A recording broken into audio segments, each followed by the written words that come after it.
Book Outreach is underwritten by the generous support of Munter Enterprises. Family owned and operated since 1972, integrity is important, as our family name is on every project. Our word is our bond. Munter Enterprises. Just build it. Exceptional products, expert design, experienced professionals. An American Buildings Company authorized builder can turn your dream of a new building into a reality.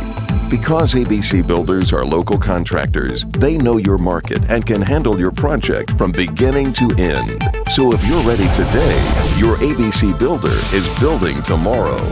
Call Munter Enterprises, 518-584-6174.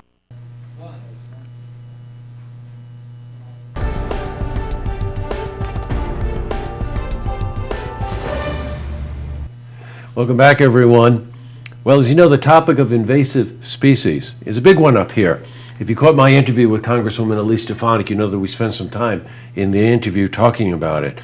Well, the Queen of American Lakes, Lake George, of course, is right in the heart of our region. And many of you who visit the lake, either own homes there or go there for the day or whatever, are aware of the Jefferson Project.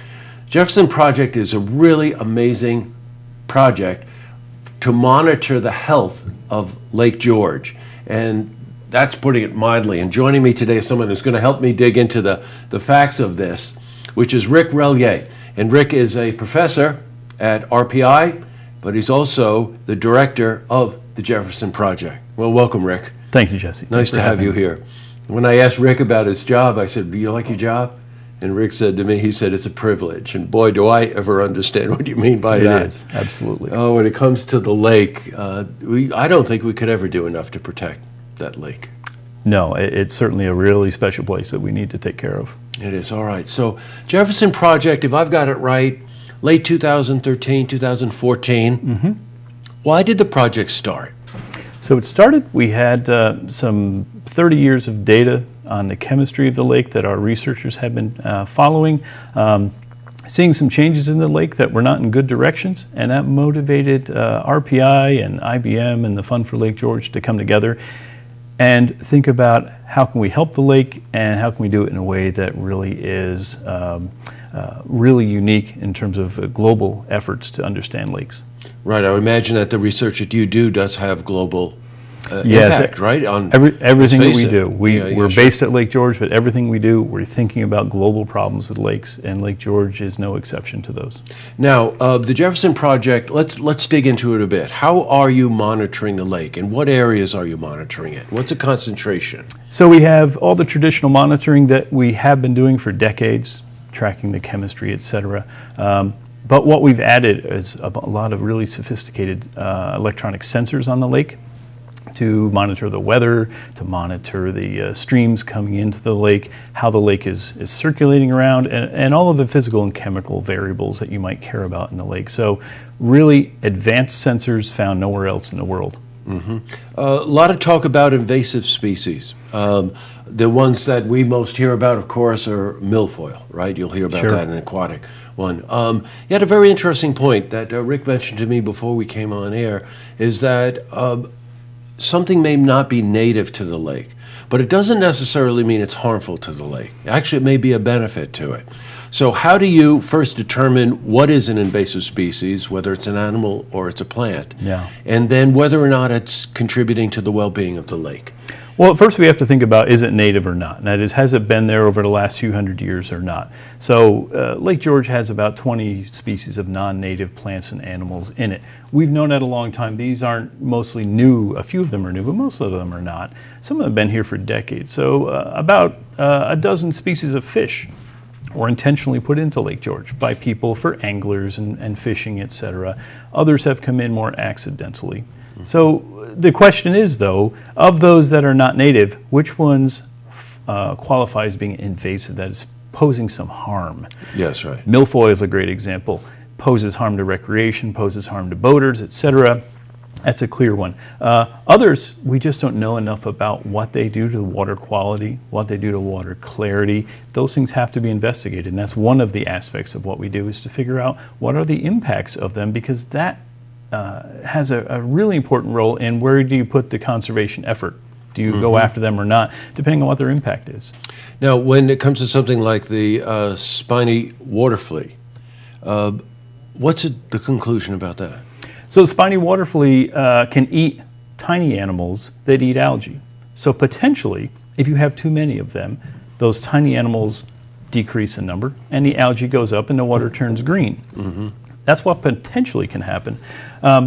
What actually happens in some lakes is not very much happens, not very much changes. In other lakes, they have a big impact. So you have to understand that every lake is a little bit different, and you have to understand what the impact is. And if they're not causing an impact, then you have to think about, where you prioritize your conservation effort. Well, one of the wonderful things about ecology, and Rick is a professor of ecology, is that, you take a body of water like Lake George, a queen of American lakes, it's a balance and check system even within, right? Part of the reason that the lake is healthy is its geographic location, how the water is fed into the lake, the lessening of the human impact because of access and farming and things like that. When we talk about the lake, first, in case you don't know, how big is the lake? It's about 32 miles long. It's about 200 feet deep. Yes, right. And anybody that's been on that lake knows you can see down sometimes on clear days. You can see down for like 20 feet or something, which is absolutely phenomenal. Really unusual, excellent quality drinking water, the best in New York State. Yes. So absolutely something that we need to protect. Now, looking forward, you had mentioned to me a lot of very sophisticated monitoring is currently being put in place for this coming year, correct? That's right. So we've got a little over half of all the computer-operated sensors deployed on the lake, and the other half will go in 2017. We're really fortunate to have State of New York funding and to have federal funding to finish that job. And that job will wrap up in 2017. We'll have the rest of the sensors out there. I've got it. And this is the goal here is really to have this ongoing, correct? Yeah, we expect this to go for a very long time, at least over a 10-year window of time. Yeah. But, one of the goals is to let this be the example to the world, because nothing exists like this in the world. And how do we scale this maybe to other lakes in the Adirondacks, to other lakes around the world? Because the sensors that we're putting out, we call them smart sensors. That means they're really sophisticated. They can talk to each other. They can talk to us. They can talk to computer models that we make. So this level of sort of intelligence of sensors is really what we're pushing for. Rick, it's a real pleasure to talk to you, and you're welcome to come on anytime and talk about the lake, as you probably know. To. And I think the Jefferson Project's lucky to have you as a director, because I know how you feel about this. Well, thank you. By the way, do yourself a favor. Go to the website, jeffersonprojectrpi.edu.